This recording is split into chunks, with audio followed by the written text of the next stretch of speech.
Bum, bum, bum, bum, bum, bum, bum, bum. Oh, don't worry, I'm only a few minutes late. Do not have the coronavirus. I'm fresh and clean. Fresh as the morning dew. Yes, no coronavirus can find me. I am in deep hiding. You know what? You know what is the most famous saying in all of military? I think you do. Divide and conquer. We're using the most historically efficient, effective way to beat a warring enemy. And we are at war. Trust me, we are at war with this virus. And we have taken the strategy, at least in this country, to divide and conquer. Could that work? Yeah. Yep, that's why we're doing it. We're doing it because it works. Divide and conquer, people. You've got a strategy. But first, it's a good day because you're here and you're about to enjoy the simultaneous sip, and there's not many things better than that, really. And all you need is a cup or a mug or a glass, a tankard, chalice or stein, a canteen, jug or flask, a vessel of any kind. Fill it with your favorite liquid. I like coffee. And join me now for the unparalleled pleasure, the dopamine hit of the day, the thing that makes everything better, including the coronavirus. Go.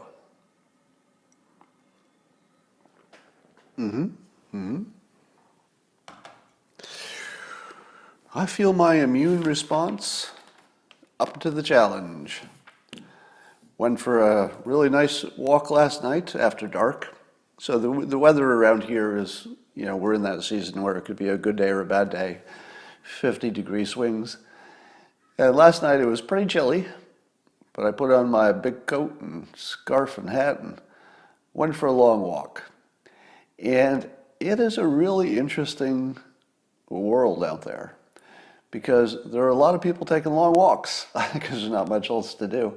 And I cannot recommend enough. Honestly, if there's anybody listening to this who did not take a long walk yesterday, do yourself a favor, because your mental state, your body, all of your chemistry that makes you stressed does get suppressed. And it's not that hard. You just take a nice walk. But here's the interesting thing: there were lots of other people taking walks. And there were lots of situations where you would have to, walk past them in the other direction on the sidewalk. Now, I'm in a suburban neighborhood, so normally it's not like there are a ton of people walking around. It's mostly people go in their houses and drive around. But last night, a lot of people were walking. A lot of people were walking, and you would come near them, and there'd be this weird thing that you've never seen before, where people would cross the street a block before they saw you. And then I saw somebody do that to me, and then I thought, why not? So every time I saw somebody else coming the other way, I crossed the street. And I don't know, I don't think any of it makes much difference. I mean, walking past somebody on the sidewalk versus crossing the street, does it make that much difference? I don't know. Ask an expert. I don't think it's impossible that somebody couldn't cough in your direction just as you walk by, but I think it's pretty low risk. However, I do like the fact that people are taking it seriously. And every time we do a wide circle, every time we say no to a handshake, every time we walk around somebody, it reminds them. It reminds them that this is not a drill. This is real. Now, most of us will be absolutely fine. We'll be fine now. We'll be fine when it's over, and we'll be great when we're past it. But let's take it seriously at the same time. Somebody said that Bill Mitchell has turned around and may be taking it seriously. Could it be because he can't leave his house?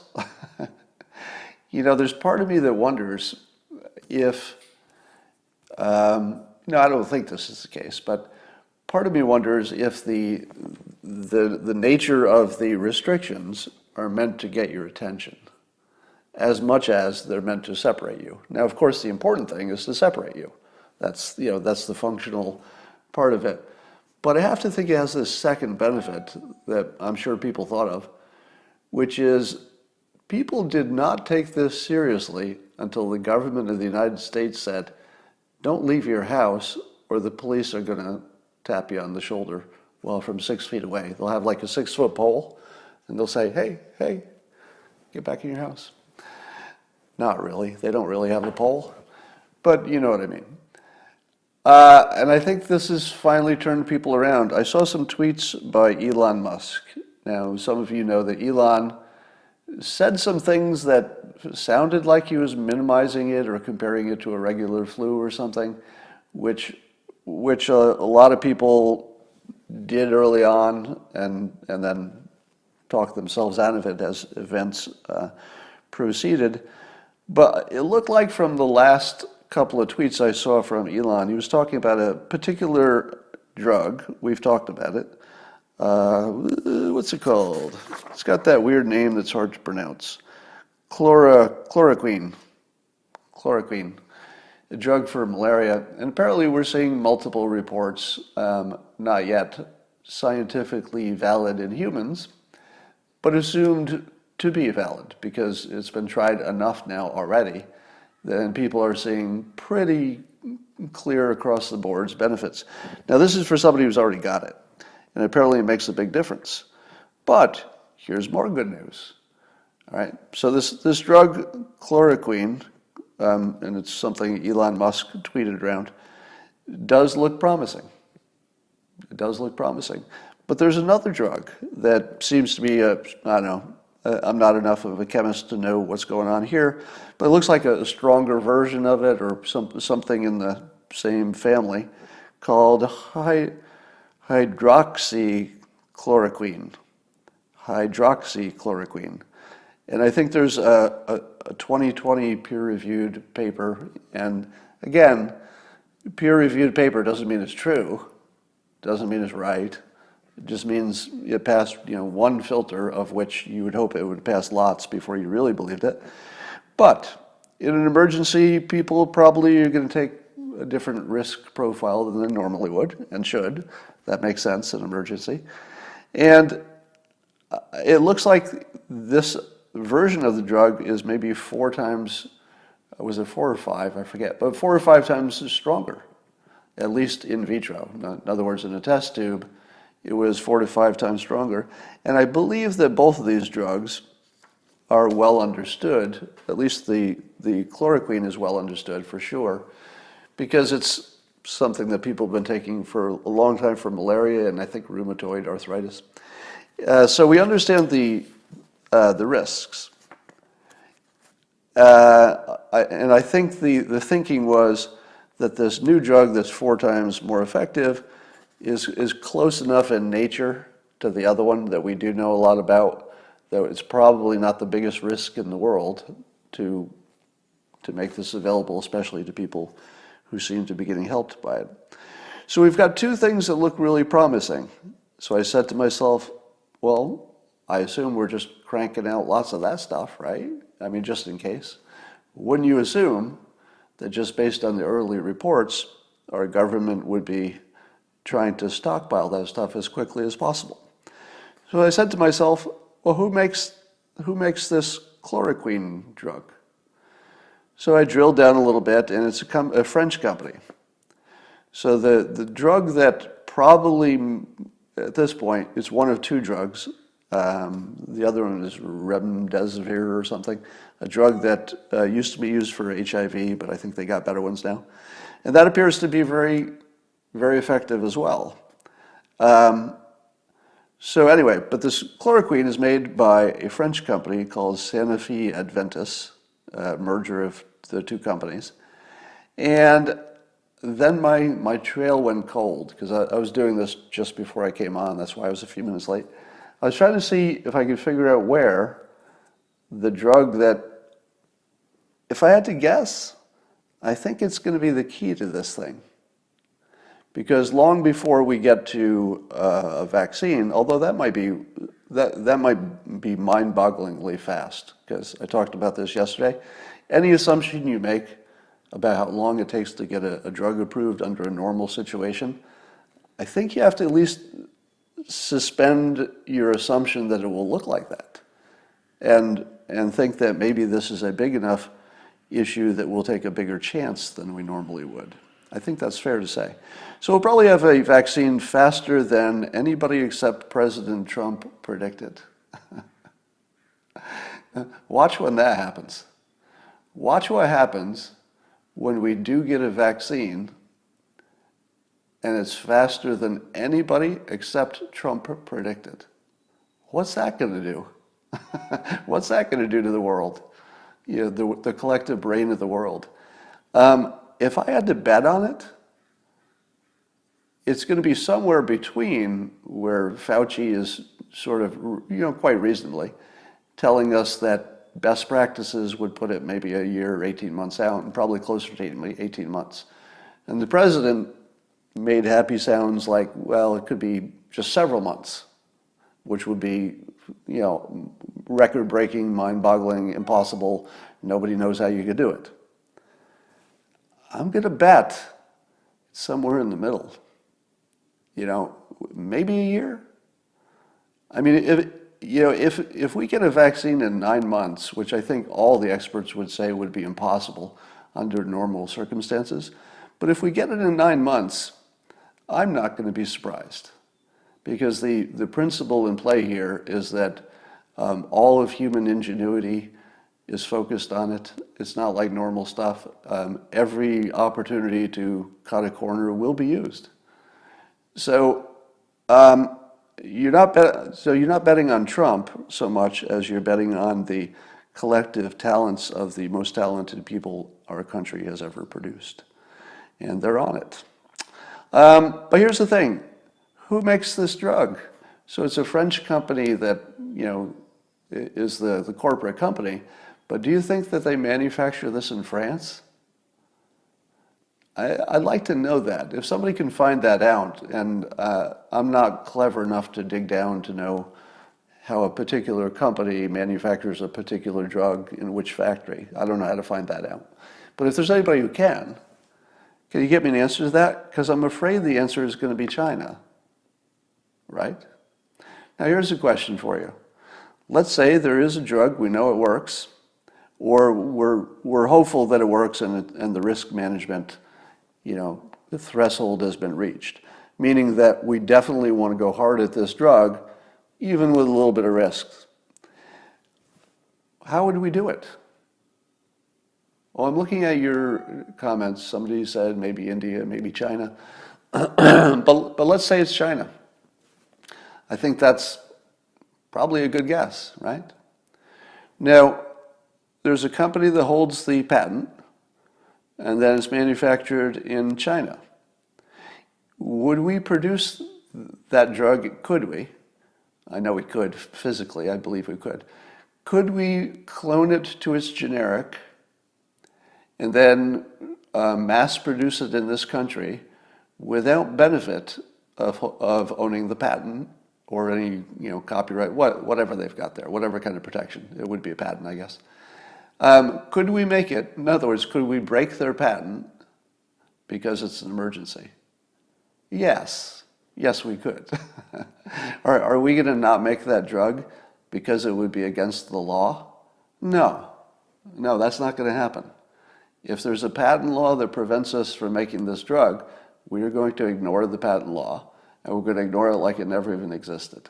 We will ignore it so hard it will never know it existed for the emergency. Now, I hope there's nobody in the government who's saying we can't do this because we don't own the patent. Please tell me there's nobody so stupid in our government who would hesitate in an emergency because of a patent. I don't think so. Somebody says it's not patented. Maybe. Possible. But I don't know. Somebody says it's already generic. And that's, I was looking for that and couldn't find that just before I got on. I was getting close to finding that out. Somebody says, what patent law? Yeah. So I guess the question is, we're not going to have to worry, I don't think, about any legalities. So it really comes down to a technical question and then a manufacturing question. How fast could we spin up or convert an existing plant to just crank this presumably the stronger version, the hydroxychloroquine, and just start cranking that stuff out just in case. And do you think we already know enough to do that? In other words, do we know enough about the possibilities of the drug that even if we're 60% sure, pick your number, 80% sure that it makes a difference? I'm talking about the scientists. I'm not talking about me being sure, but the scientists.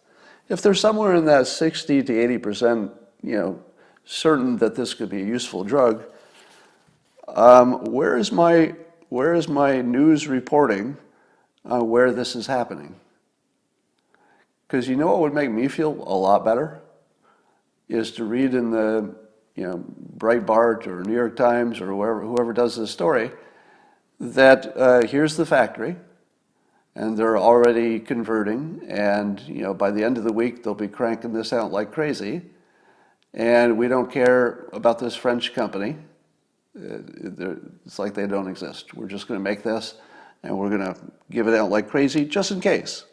And again, you might want to withhold it from the public, which wouldn't be a bad strategy. It wouldn't be a bad strategy to make sure that a normal, healthy person can't get it. So you want to limit it to the medical people who can prescribe it. But anyway, this is pretty good. And then there's also this remdesivir, I'm probably saying it wrong, that seems to make a difference as well. So in terms of treatment, we've got some good stuff. Somebody says Australia tested it successfully. Now, that was in vitro. It has been used in real patients, and the reports are that they all got better. But they're such small groups that you can't take that too seriously yet. All right. Here's some things in no particular order. I just saw a tweet. I think it's true. You can't believe anything you see in a tweet these days. But somebody was showing pictures of a Hong Kong wrist app, a wrist thing that goes around your wrist. And if you've been, I think either traveling or you have the coronavirus, if you're traveling, you're quarantining you, and they put the thing on. It's basically like wearing the what do you call it when you're at home detention and you've got the ankle bracelet that is digitally monitored. Well, in Hong Kong, it's basically an ankle bracelet that can tell where you are, but it goes on your wrist and it works with an app on your phone. And apparently, Hong Kong is pretty serious about this stuff. And first of all, where's my app? Are you telling me Hong Kong can spin up an app faster than we can? Come on. We should at least be working on this. And I guess it tells you, you walk around the perimeter inside your house, and then it can map your house, and it knows exactly if you've even walked out the door. And apparently that level of government monitoring has made a big difference in Hong Kong. And I do think that this is an information problem. We treat it as a health problem because that's what happens if you don't have information. So it's an information problem first. Who has it and where are they? That's the information. Who has it and where are they? And then if you don't do that right, the information problem, then it's a health problem, which is what we're seeing. But thinking of it as an information problem tells you where to put resources for prevention, which is in the technology. Speaking of which, I guess some of the nation's doctors are calling out for a national database. I think it's different than what Google was making. Google was making a database for people to check their symptoms or something. I think that's what that was going to be about. Whereas the doctors are saying we need a database where all the credentialed physicians who are working on this around the world can share their outcomes and what they tried that worked and what you might not know if you haven't seen it yet. And I thought, that doesn't exist. That doesn't exist already. And now, since there's a national call for it to be built, I assume a whole bunch of people are just going to go off and try to build one on their own. And at some point, somebody official is going to say, we'll take the good one, But I would imagine a whole bunch of people just sat down the minute they saw that and said, I can make that. Because it's basically just an information sharing website probably just, you could take components that already exist, go to your GitHub, grab some code and slap it together, and because it just needs to be bare bones. They just want the information. They don't need it to be pretty. So that's happening. And remember I was telling you that that we're at the flat part of the curve of human intelligence. In other words, we got all the smart people working on it, and then they're going to share information. And it's the point where they're all sharing information that gets you to the elbow, the part where the human capability goes from not very good to, okay, we got this, and it'll go almost straight up after that. So we're sort of approaching or I think we're about halfway into the middle of the elbow. And I didn't realize that we were lacking this very basic bit of intelligence gathering, which is the ability for the doctors to efficiently share what they know. But that will be, if I had to guess, we'll probably have that by the end of the week, right? I mean, how hard could it be to build that, really? So by the end of the week, all of these individual spots of genius, and I'm just going to call it that. Doctors are pretty smart. Scientists are pretty smart. We're not talking about you, it's not us. I've said this before, but I don't think the average person, and I put myself in that category when I'm talking about what these folks, I don't think the average person can even conceive of how smart the people are who are working on this problem. And there are millions of them, maybe hundreds of thousands that are the real smart ones. But at the moment, apparently they can't share as effectively as they want to. It's more, if you know somebody, you can share with them, but that's it. So imagine somebody finally said, give us a place to connect all the geniuses. Think about that. Give us one website, we'll connect all the best thinking of the geniuses in one place. That's the middle of the elbow. When you see that, just know that the collective intelligence of this entity that is humanity, because we have two kinds of intelligence. We have individual intelligence, what you and I individually can do. But if we work together, we become a sort of a meta-intelligence, which is the good parts of both of us. The good parts of all of these scientists, the geniuses around the world, have not yet been combined. And it's not just additive. I don't believe that this is a case of, 1 + 1 is 2. Once the geniuses are connected, you're going to get a sort of a logarithmic, exponential kind of an increase in what we know that's useful. So I say this a lot, and I've said it a few times, and you've seen it to be true in some big cases. We can't tell the difference between being close to, everything going wrong and being right on the edge of everything starting to go right. Now, the moment that this turns, and it will turn, there's going to be a point where the news says one day, hey, it looks like it stopped getting worse. And that's going to be a good day. That's coming. It's coming guaranteed. I will guarantee you that day is coming.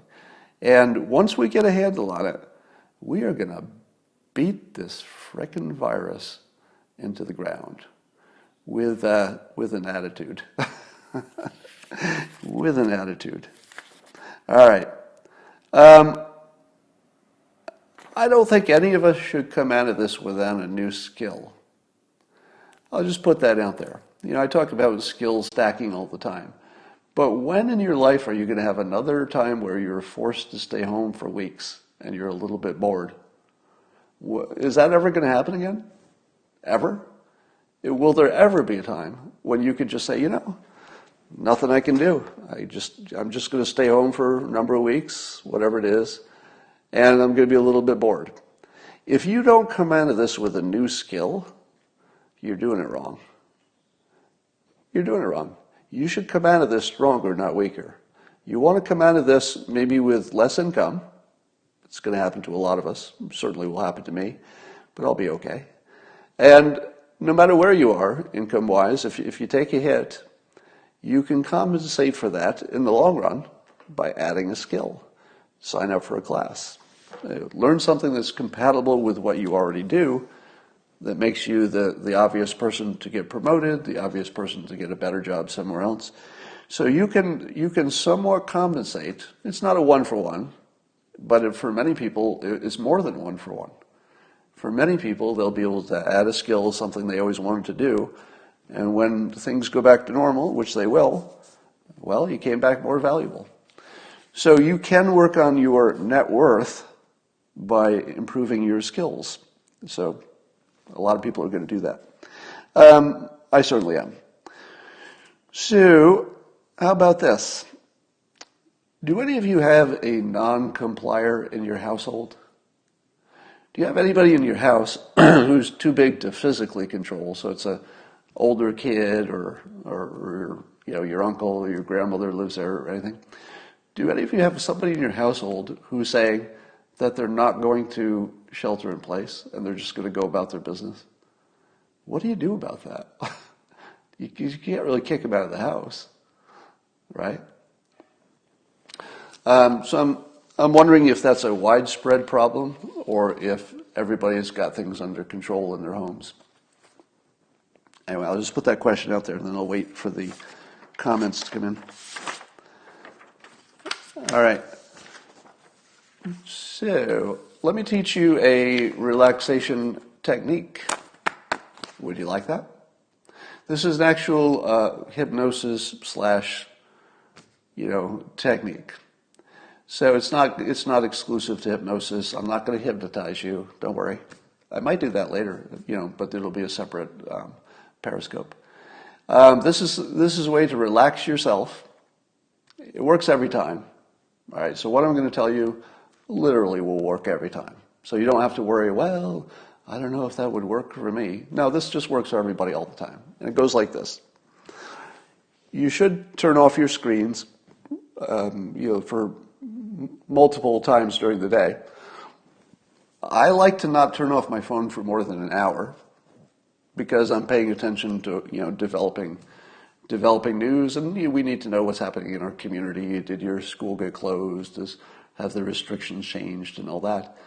So I don't like to be out of contact more than an hour, but I'm also a person who's sort of in the front lines of the fight against the virus. For the rest of you, make sure you tune out regularly during the day. I mean, you might have to take an hour here, then another hour there, then another hour at night. But here's the technique for relaxing. Some of you have heard of this before. You'll find a comfortable chair. You could do this in bed before you go to sleep. So you could do it as a meditation, just sitting in a chair. And by the way, meditating is mostly just sitting alone with your thoughts for a long period and not falling asleep. That basically is meditation. If you're trying to think of nothing, that's just the dumbest thing anybody ever said about how to practice for something. You can't think of nothing. So if you hear the yogi has accomplished thinking of nothing, no, he hasn't. No, he hasn't. He has not accomplished that. Nobody can do that. So if you could just sit alone and try to quiet your thoughts, and if they drift to, let's say, an unproductive place, just sort of pull it back, but don't turn them off.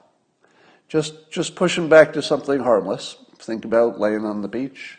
Think about something that doesn't take any brain power, has no stress. Just think about something pleasant. Think about your pet. Think about something you like. And just sit there for an hour. You will be amazed. Now, on day one, maybe you're not going to get any amazing outcomes from this. But if you keep at it, and you've got a lot of time to keep at it, a lot of people will be meditating experts, in a month. If you keep at it, and, some would say it's important to, inhale through your nose and take a deep breath and exhale through your mouth.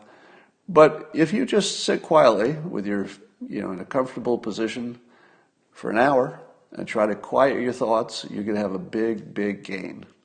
And it will intensify over time because you'll get better at it and it will become somewhat addictive. There will be a physical feeling when you're done, similar to, let's say, taking a long walk and then being done. Yesterday after I took a walk, I just sat on the couch, and man, did it feel good. It just felt good to be done exercising. You could feel your whole body just like glowing in happiness that you're not walking anymore because you're ready to stop. So that's meditation. That's one way to relax. But here's another way that's more active. Your body is picking up tension, and you're not always consciously aware of it. It might be like, some of us get it in certain places. You might be aware of, oh, my back is all honked up because of the tension. But you also hold it in the rest of your body, and it isn't as noticeable. And that's why this trick works. And it goes like this. You sit in a comfortable place, or you could be laying in bed and you're trying to get to sleep. Pick one muscle group, let's say your hand. Squeeze it and hold it. Squeeze it and hold it. And you hold it until it's sort of tired. It's exhausted and it doesn't want to hold it anymore. So I'm over squeezing my hand, and now it's starting to be uncomfortable because I'm overusing my muscles. It actually hurts a little bit. Now release it. Release it completely. Then do it with your other hand. Same thing. Squeeze it. Hold it until you don't want to do it anymore because it's getting a little painful and it hurts. Then release it. And then you go through the rest of your body for the muscles that you can tense. So you can, if you can tense other muscles, your feet. I like to do hands and feet first. Those, oh my God, don't touch your hand. I like to do hands first, but you can do it with your calf muscles. You can do it with your thighs. You can do it with your glutes. You can do it with your chest muscles. You can do it with your abs. Just move across your body, and one by one, squeeze it and release it. By the time you do the cycle, you're going to feel great. It works every time. Works every time. So you don't have to wonder, am I doing it right? Will this work for me? No, you do those things and you will be more relaxed. And if you do it every day, it gets easier. So these are real good techniques. The other thing I suggest is watching comedy, and lots of it. Go to YouTube, look for comedians you like. I was just watching Bill Burr yesterday. Once you find one you like, YouTube will suggest other ones. I can listen to Bill Burr talk all day long. Almost everything he says sounds funny. Yeah, Norm Macdonald, great choice, one of the best stand-ups of all time. And somebody says you were using your hypnosis technique. Let me make a distinction. Hypnosis is generally when a person is in the room and you're working with them and you have a common vision of where you want to go, you're working on a specific thing, etc. So hypnosis is, in the specific sense, is just two people working together. And you have to be able to, the hypnotist has to be able to see the response in real time. So as you're doing the induction, you're watching the person's response, and you're looking for micro changes.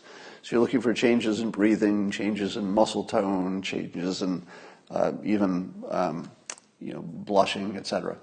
So you're looking for very small changes, and then you're adapting your technique as you go, because you're saying, oh, that worked, I'll do more of that. No, that didn't seem to work, I'll do less of that.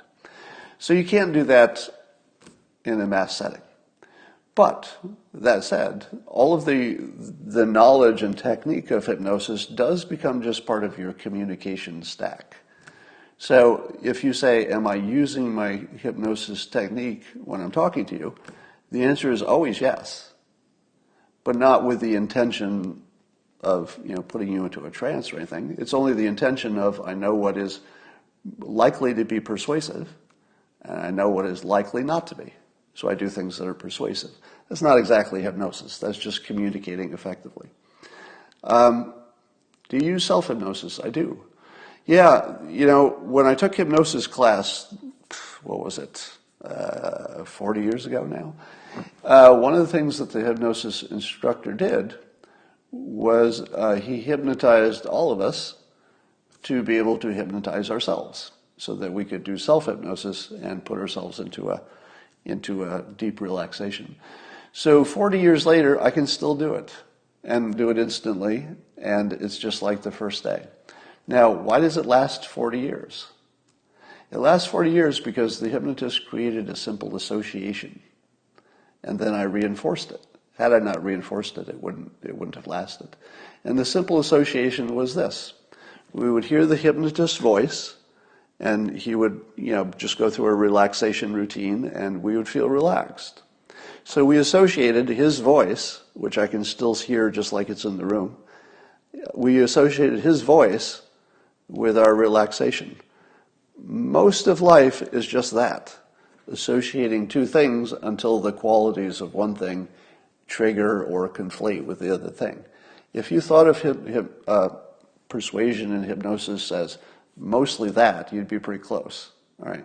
If you're trying to change somebody's mind or change somebody's behavior, it's usually about matching one feeling to another and then chaining them together until you've created a sort of a thoughtless reflex in a person. Because a lot of what we do is thoughtless reflex, and usually they're bad ones. Well, by the time you seek help, it's a bad one. There could be good ones. So somebody says, I don't understand how anyone could be hypnotized. The reason you don't understand it is that you don't understand what it is to be hypnotized. So let me explain that.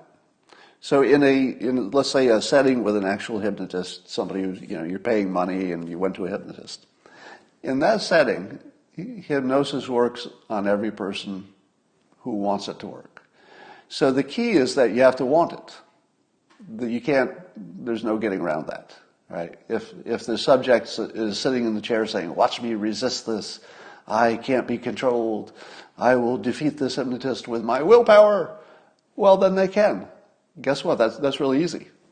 Ignoring the hypnotist is about the easiest thing you could possibly do. You just don't care, don't pay attention, don't play along.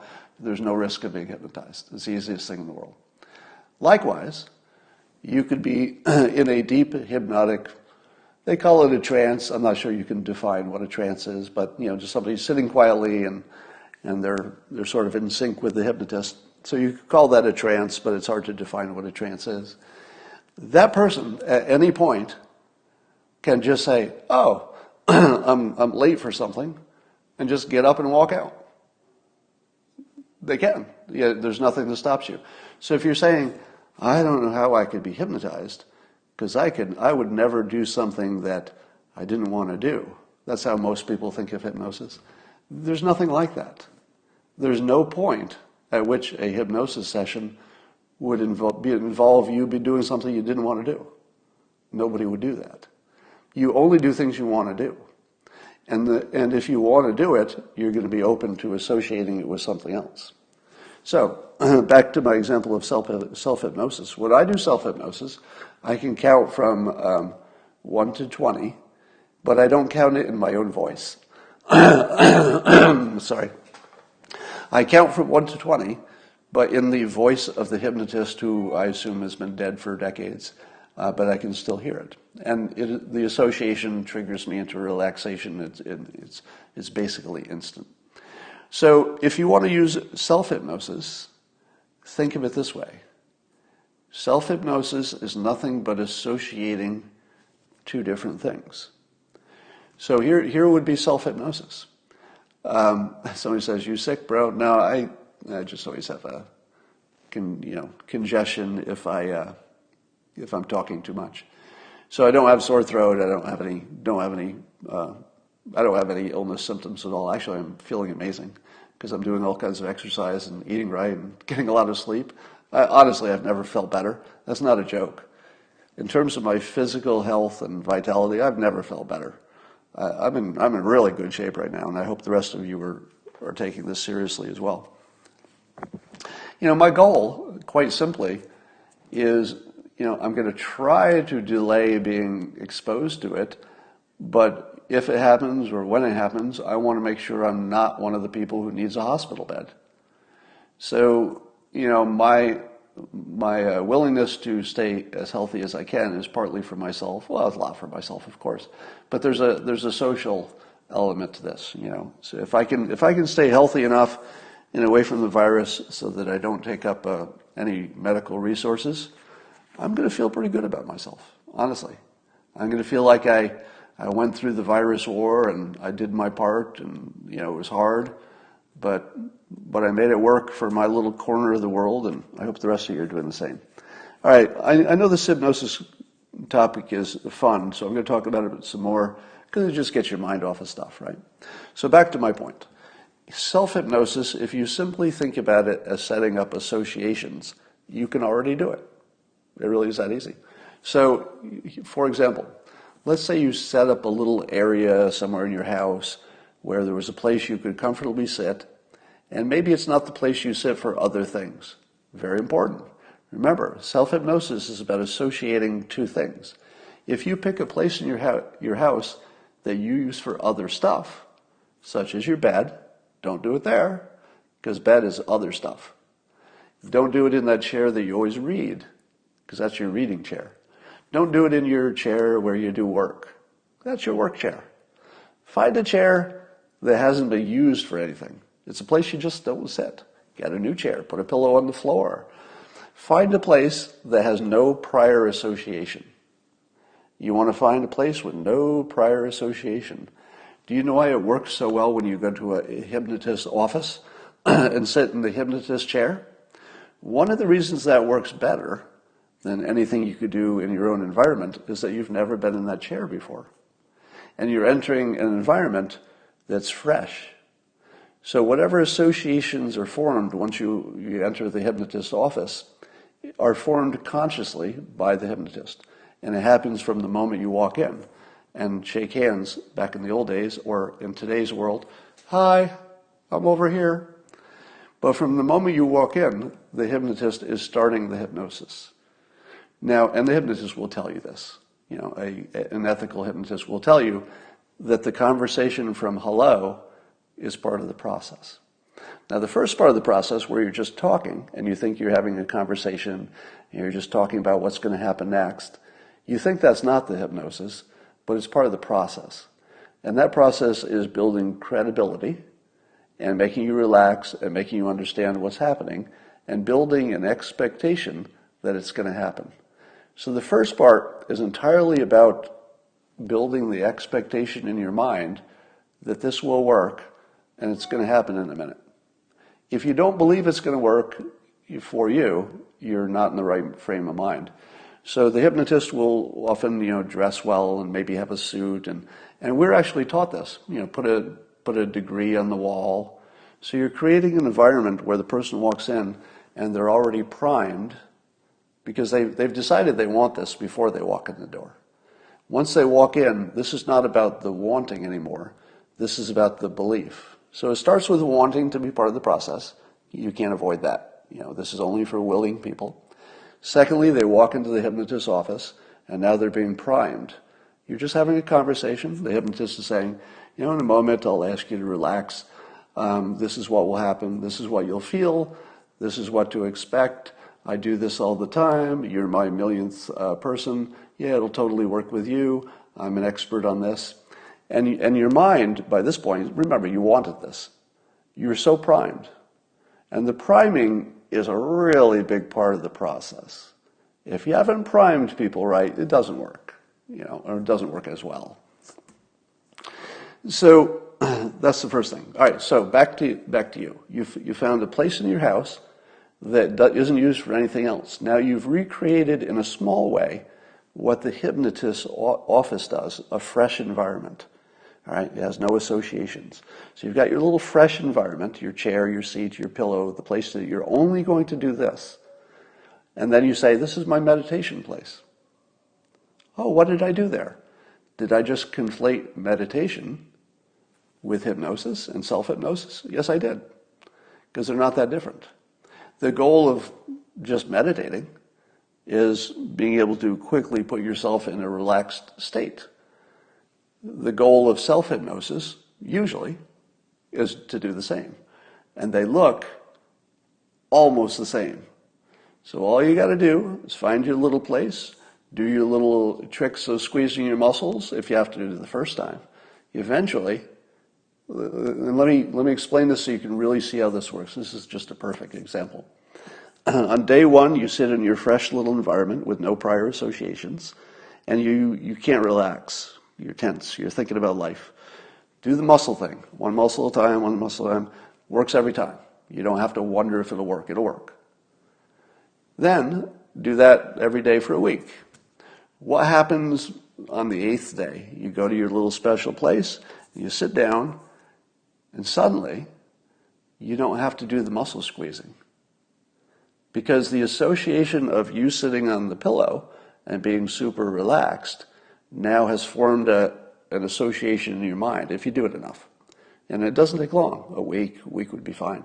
And it gets stronger as you go. So now you can disband the muscle squeezing, because as soon as you sit there, you just say, I'm in my place. Boom. Right into it. And you've got an hour of serious pleasure. Now, I hate to do this.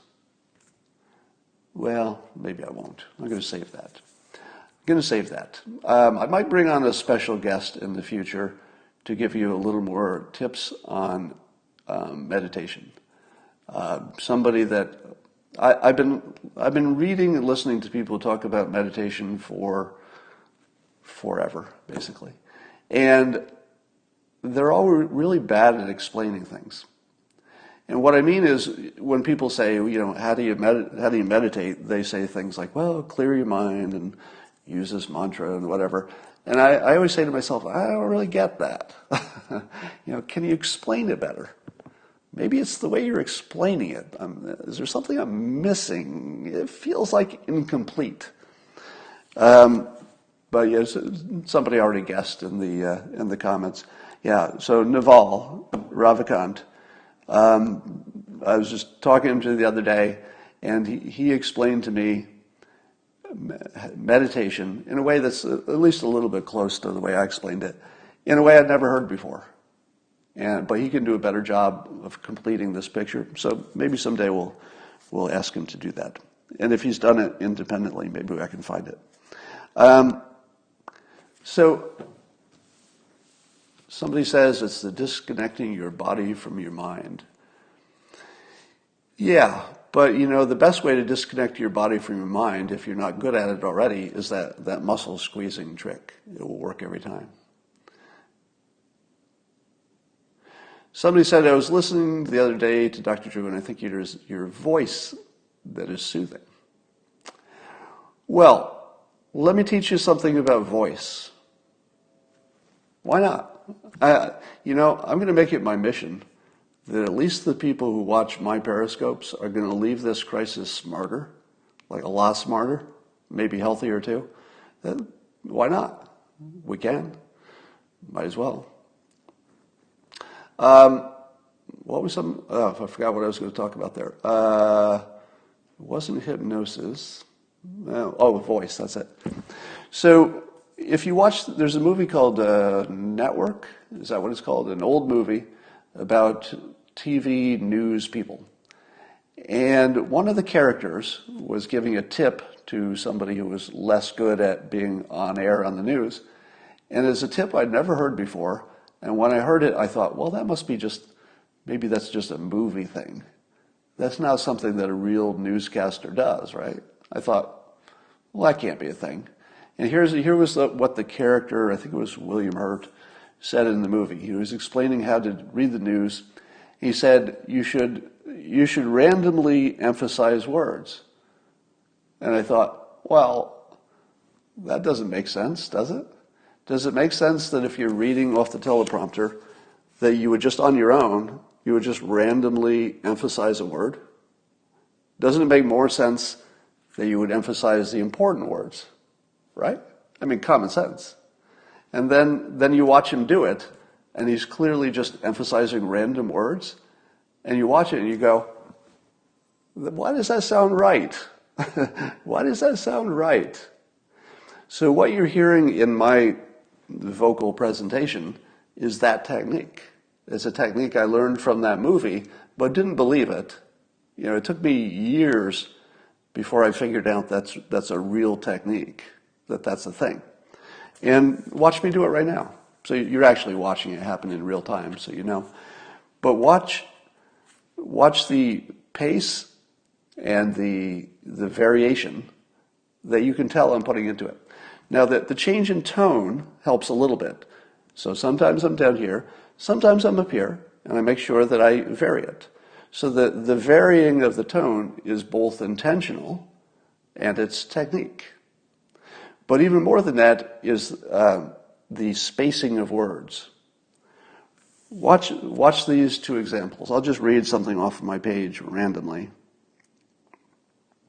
I'm going to read my own tweet. I forgot I was going to talk about this. And it's about the fact, do you remember early on I told you when there was a story about the White House office pandemic, the pandemic office got closed. And so President Trump was getting heat because he closed the so-called pandemic office before the pandemic. And everybody said, well, that sounds bad. If you have a pandemic office and you close it before the pandemic and then you need it, well, that's pretty bad. And the person who ran that office complained and said, yeah, he closed my department. I sure wish that department was here. What did I tell you on day one? With no knowledge except experience. I would guess that all of you who have a lot of corporate experience were onto this from the start. Anytime you consolidate departments and get rid of the fat, what happens to the fat? Does the fat, meaning the people that you got rid of because they weren't pulling their weight, do those people go off and say, well, good job there, boss. You got rid of the fat. Too bad I'm the fat. But, you did a good job because you got rid of me because I was the fat. Has anybody in the entire world ever done that? No. The person who is the fat complains that it was all done wrong and it's a big mistake and they don't know how valuable you are and man, are they going to pay for it when the pandemic comes. That's what the fat says. So I was waiting for the news to correct this, and sure enough, the Washington Post ran an article by the guy who made the decision. Remember I told you you have to find out why they did it. Because if you haven't heard the context of why it was closed, you don't really know anything. And my assumption at the time was that they didn't close it and get rid of the function, but rather, based on experience in the corporate world, it probably was folded into some other group for a perfectly good reason. And so finally, the guy who made the decision, the actual one person who said, yeah, that was me, I did that, I got rid of that office by combining it into the other, and he explained why he did it, and then you say, oh, it was duplicate. He got rid of duplication. Now, did getting rid of duplication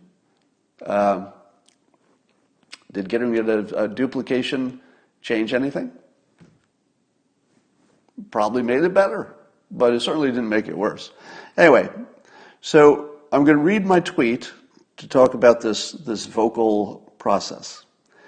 And I'm going to show you that I'm randomly accentuating words, but I also, this is a technique I added myself, I sometimes randomly add a space. Because if you're listening to somebody talk and they're at a certain pace, ba ba ba ba ba ba ba, and they pause, your focus goes right to it. So if somebody goes, ma, ma, ma, ma, ma, ma, ma, ma, ma, ma, your brain just acclimates to it, and you're like, oh, there's this background buzz, bum, bum, bum, bum, bum, bum, bum, bum. I'm trying to follow along. I think I got most of that sentence. Bum, bum, bum, bum, bum, bum, bum. I'm so bored. I'm thinking about other things. I'm half listening. Bum, bum, bum, bum, bum, bum, bum. So the more the same your speech is, the less people pay attention. What is the number one rule of persuasion? Anybody? Attention. The number one rule of persuasion is attention. See what I just did there? Do you see how I left a little gap?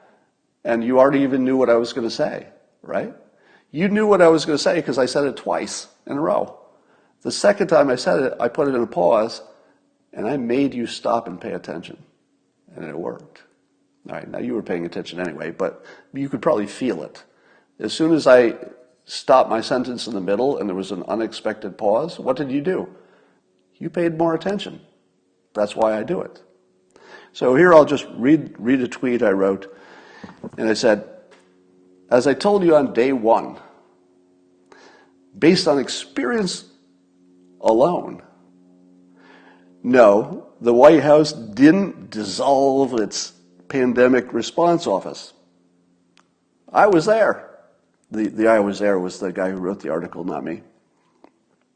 Now you see what I did? Now if you said to yourself, yeah, but I wouldn't have known, where to put the pause. Doesn't matter. That's the beauty of it. You can kind of put it anywhere. It's only to make people pay attention. It's not to make them pay attention necessarily to the next word. Now, in the best form, you're making them pay attention for the next word, but you don't need to. You can just use it to make them pay attention in general. So let's say I wanted you to understand that is based on experience alone, because that's kind of a fun part of the sentence, that I made a prediction with no data whatsoever, based on experience alone. I did it in public, and the most unexpected thing I would think, if you're watching this, wasn't it a little bit unexpected that I nailed that so hard?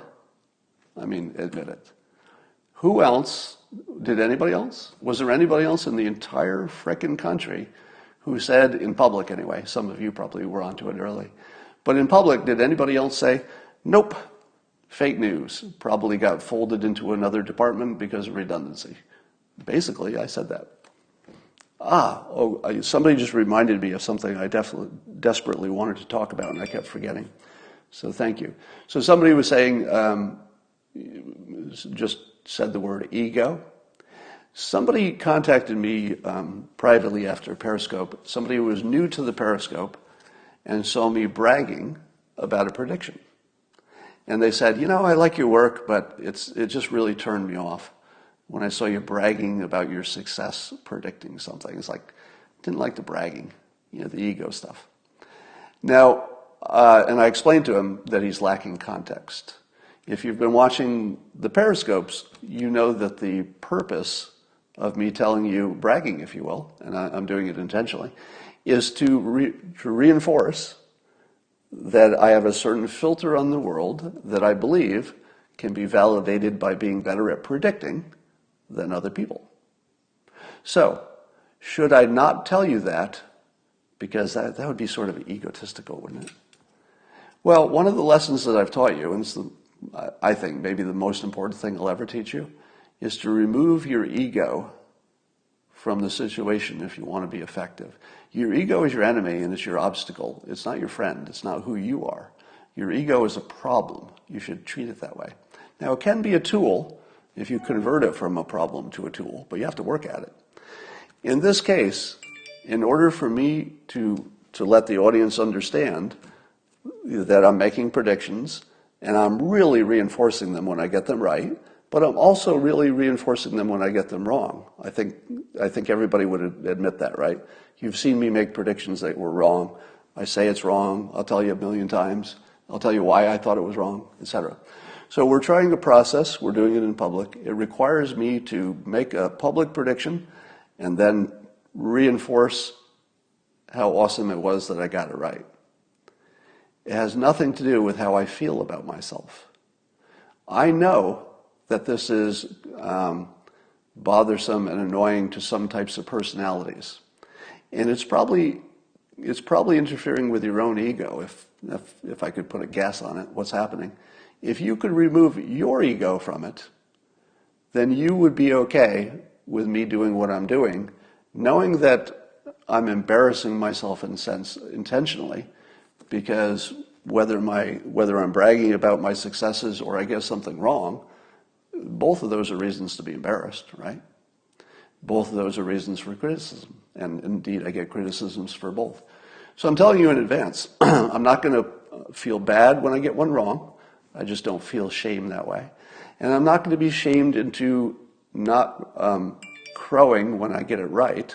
And I'll say crowing, because internally I don't feel like I'm bragging. I feel like this is a necessary piece of information to know when it's right and when it's wrong. Take this emergency situation, for example. Those of you who have watched me be right about who is going to be the president, those of you who watched me be right about talks with North Korea, at least calming things down. We still think there's a long way to go there. Those of you who watched me write that we were not going to a kinetic war with Iran back then, those of you who watched me being right in the weirdest, most unexplained way, I might be right about Kamala Harris, although that one's probably more of a 50-50 situation. But the fact that she's being, she's in the top 2 conversation, top 3 maybe, conversation for being vice president to somebody who would not be so much in control, we presume, is kind of a weird prediction to get that one, at least as close as it is, even technically wrong. So if you watched me do those things in public and then tell you ahead of time I was doing them, why I was doing them, what the thinking is, what the filter is, and then watching it materialize, if you've gone through that cycle enough times, then when I tell you that the stock market is coming back, that we will recover, and that it will be fast when the recovery starts, and that you're going to be fine, and that you're not going to run out of food, do you believe me? Well, it's that crowing and it's the bragging that keeps the pattern in your head that says, oh yeah, he got some pretty unlikely things right, and the things that were easy, he got most of them right too. Now that doesn't mean I'm going to be right all the time, and I would make no claim to being magic at all. I have no magic powers. So you can watch and you can judge for yourself, and I guarantee that every time I'm right about anything, I'm going to crow about it because it's part of the process. It's important. It's important for you. I wouldn't do it if it were just for me. It doesn't buy me anything to do that. All right. I got a recommendation for you, and it's along these exact same lines. If you follow me and you're not following Mike Cernovich, I don't know why. Because certainly there might have been a time when you said, oh, I'm not getting enough value out of that, or, his personality doesn't fit with me, so I don't like to see him, and he's bragging about his accomplishments and stuff like that. But man, is he right a lot, including the earliest warnings on this virus. He is right a lot, and he has deserved, he has earned, let's say, not deserves. I don't like that word, but he has earned people's attention. So if you're not watching his take on stuff, and they're really different, and they tend to be way early and way more insightful than other people's opinions, if you're not following him, you're hurting yourself, I think. He's shown that he's the real deal. All right, that's about all I got. I'll try to come back this afternoon, and I've got another podcast I'll be doing later today. That's recorded though, and I'll talk to you all later. Thanks.